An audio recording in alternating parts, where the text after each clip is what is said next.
Never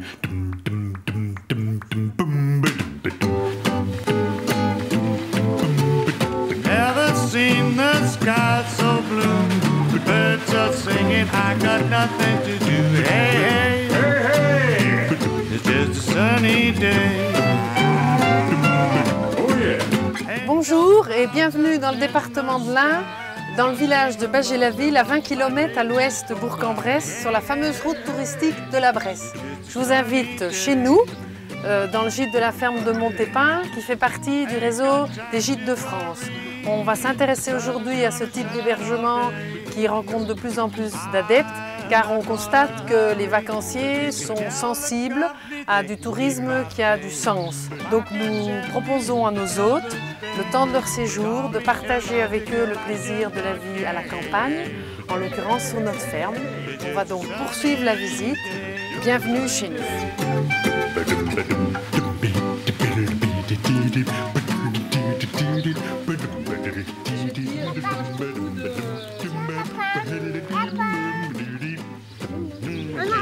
Il y a plus de 50 ans, le réseau Gîtes de France a su évoluer dans le temps. À l'origine, on avait coutume de dire joliment que les travailleurs des champs accueillaient les travailleurs des villes. Et ceci dans un contexte qui à l'époque était plutôt rudimentaire. Au fil du temps, le réseau s'est professionnalisé dans la qualité de ses hébergements pour répondre à l'évolution de la demande touristique.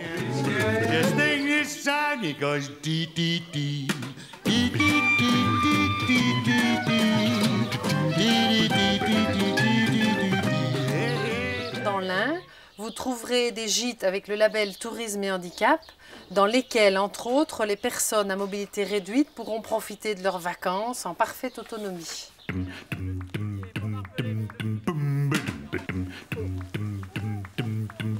Plus récemment, dans un autre domaine, les gîtes de l'Ain ont ouvert leur premier éco-gîte, un label respectueux de l'environnement axé sur le développement durable.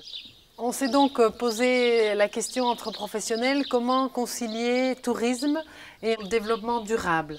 Au moment de la construction, il est recommandé de faire appel aux artisans locaux, d'utiliser des matériaux sains, non polluants, mais aussi de prévoir dès le début du projet l'intégration du futur gîte dans son environnement. Nous avons aujourd'hui l'obligation de repenser la question de la gestion énergétique. On peut installer par exemple une chaudière à bois déchiqueté, des panneaux solaires, et dans ce domaine, on constate qu'il y a encore du travail à faire.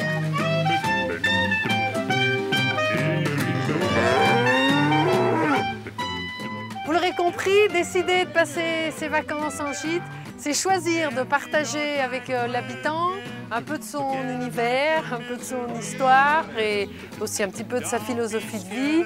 C'est, je pense en tous les cas, la promesse pour vous d'un séjour riche en rencontres et en découvertes. N'hésitez pas à pousser la porte d'un des 450 gîtes de l'Ain. Vous aurez un accueil personnalisé et vous serez toujours les bienvenus. It's just a sunny day. It's just a sunny day.